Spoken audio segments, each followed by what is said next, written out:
Well, as you get older, you become aware that the people you meet and the person you are is carrying a certain amount of baggage. And that baggage creates tension. So what do you do about it? Well, you can pretend it's not there, or you can choose not to have friends, or you can acknowledge that it's there and have friends anyway.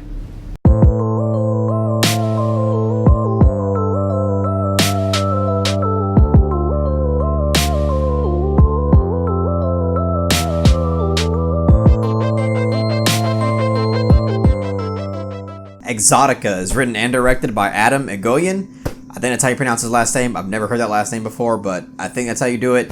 And it stars Bruce Greenwood, Mia Kirshner, and Elias Koteas. I think that's how I also pronounce that.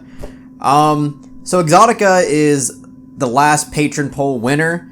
I was really surprised that this film won because I have never heard of this film in my entire life. It's definitely on the much more obscure side of filmmaking. And it won up against a Gaspar Noé film and a Jodorowsky film, so that was quite odd. Maybe that's because I have very few patrons, and I guess they're hardcore cinephiles, so maybe that's why. Or maybe they just wanted to hear me talk about something that they also never heard of.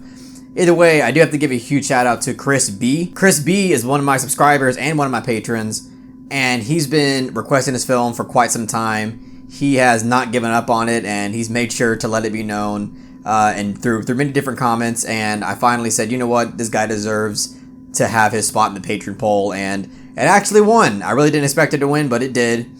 And this is a film that I obviously really didn't know anything about going into this. All I knew was that Chris B really enjoyed it. I never even heard of Adam Egoyen as a filmmaker going into it, and I'm also pretty sure, at the very least, 90% of you guys have also not heard of this film, or also have not seen it. I could be wrong, but I personally have never heard of this film. But either way, I was really excited to actually watch it because it's really fun not knowing that much about a film and also not even hearing about a film, just kind of going into it. It's really fun because you kind of go in with a clean slate and there's not much expectation, that much hype that can, at least has the potential to kind of skew your perspective as you're watching it. But now after actually seeing it, I can say that I actually thought this film was pretty cool, and I dug it quite a bit. There was actually quite a bit of things about this film that I got a lot out of and I truly enjoyed. But it's actually funny because the first two acts of this film, like, I don't really get into my criticism this early in the review, but I'm going to do it for this review apparently. The first two acts of this film, there were quite a bit of things that were bugging me about the film. The first one that I thought was really noticeable was kind of an aesthetic choice because the production value of this film looks like some sort of like straight to TV movie. It kind of has that sitcom, straight to TV, even like softcore porn vibe to it that just resembles that kind of quality, that kind of weird like soap opera type quality production value. And right off the bat, it turned me off because I'm just like, you know, this doesn't look very cinematic. It was kind of hard for me to truly get immersed into the world that it was presenting. But after a while, it really did a lot of things that really got me into the film and really got me invested into the story and characters. But beyond that, like after the film was done, I was thinking more about it. And I was talking about this film with Perry, and he asked me if it was an intentional choice. And now that I think about it, it's quite possible that it was completely intentional and that Adam Egoyen was trying to mimic that kind of softcore porn production value. Because this film, I don't want to say it's an adult film, but it's characterized and described as an adult film. And I don't want to call it an adult film because there's really not that much sexuality in this. There's not even a single sex scene in this movie, really. There's nudity for sure, but there's no like actual sex scene. The Wolf of Wall Street is much more of a porno than this film. So I definitely wouldn't go into this film expecting, you know, that kind of content and material because it doesn't really deliver on that front. And it's obviously intentional that it doesn't. I think it's really trying to kind of subvert that kind of genre filmmaking. So yeah, I kind of like now thinking about it, I think the aesthetic approach could have been intentional. I don't know if all of Adam's films look like this, then maybe not. I don't know. This is the only film I've ever seen from him. but maybe for those who have seen more of his films can let me know if that's the case or not. But me just watching this as a standalone film, I think it's definitely a possibility. But to move on to something else that was kind of bugging me in the first two acts is that there was some acting and some dialogue delivery that it really just wasn't convincing to me. I found it really hard to believe, and it's just a combination of the acting and the way that they delivered the line. It definitely came off as some people were just acting, and that kind of threw me off. And I also thought that there was some really on-the-nose type dialogue in terms of the writing, that you can tell that he's kind of forcing these characters to say these things as a certain reflection of the film's theme or the film's character or story arcs. And it just felt a bit on the nose. I don't think it was as clever as I thought it was. Just because they're exotic doesn't mean they can't endure extremes. It is, after all, a jungle out there, isn't it? So there were multiple things about the first two acts that were kind of taking me out every now and again.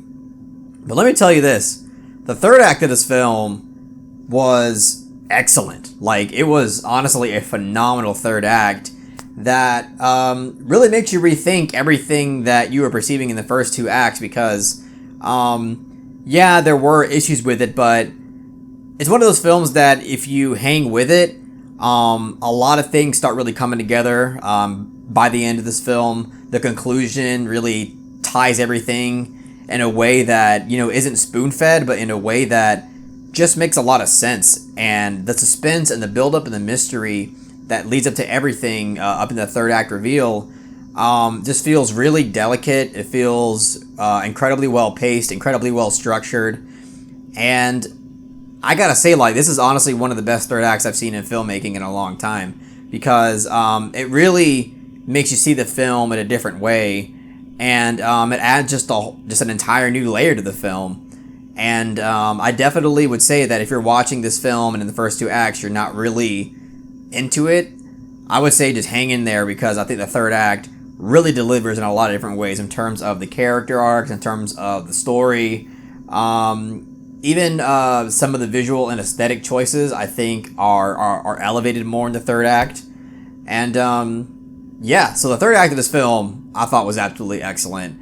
And it really leaves on a high note. It leaves a great taste in your mouth. But also the score to this film, I think, is going to be hit and miss for some people. But for me, like, I personally actually enjoyed the score throughout this. I like the way the sound was used. I think it really adds a lot to the film's themes and atmosphere as well. And I just think in terms of character and story, it actually just, like, really exceeds, because you can tell that he put a lot of time and effort on how he was telling these characters' backstories and how he's slowly revealing information as this film rolls along. And it's pretty insightful in terms of character. And I just like the way that he's kind of tried to spin this whole, like, adult entertainment strip club thing. Because, you know, a lot of people view, you know, going to the strip club as something that's just kind of like, you know, scummy and just kind of trashy. But, you know, this movie in different ways kind of conveys that it's a lot more than that to some people. And people are connected to each other and connected to this kind of adult entertainment in really cathartic and really deeper ways than I guess somebody from the outside would perceive. And I thought the film was able to convey that kind of message and that kind of information in a really touching and neat way. I really enjoyed that. It just really shows that this type of connection and environment can be incredibly therapeutic to certain individuals, and how their kind of dark pasts and their kind of traumatic past even is helped by this kind of environment and activity. And yeah, like I said, I think it was able to really tell all these things to the audience in a way that didn't feel forced, and honestly felt really thought-provoking and insightful. By the way, just a quick side note, Elias Koteas, if that's how you pronounce it, he's also, like, anybody who actually watches this film based on this video, anybody who's familiar with Teenage Mutant Ninja Turtles will immediately recognize that this is Casey from the 1990s live-action films. When I was watching Exotica, I was like, there's no way that's him. Like, can that actually be him? And then I looked it up, and lo and behold, it's actually him. So it was really interesting that I grew up watching this actor play this character that, you know, is essentially in a kid's movie into something that is far more mature than that. It was kind of like mind-bending for a second. But yeah, like I said, despite the fact that the production value and the aesthetic look was kind of throwing me off for a bit, and the fact that there's a few scenes where the acting really isn't all that convincing, and some of the dialogue was a bit on the nose, I think as a whole, this film really sticks with you. It has an incredible third act that I recommend everybody to stick through and watch. And this film just, honestly, it really surprised me, because in the first 2 acts of this film, I was like, it's okay, it's decent. But as a whole, like, as just an entire piece of filmmaking, I was actually pretty impressed by it. And I would definitely suggest people to watch this film. By the way, it's for free on YouTube. The whole damn thing is for free on YouTube. Go check it out before, you know, it has some sort of copyright protection on it. But the whole thing's for free on YouTube, HD and all. So, I highly suggest watching it. It's gonna cost you nothing to watch it besides your time. But, yeah, this film was actually really great. I truly enjoyed it. So I'm gonna end up giving Exotica an 8 out of 10.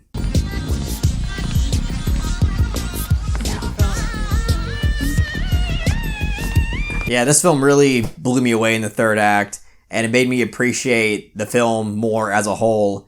And this is something I'm definitely going to buy on Blu-ray. Like, I've already looked it up on Amazon. It's not even that expensive. I'm buying the shit out of this film. And it's just a really interesting piece of filmmaking.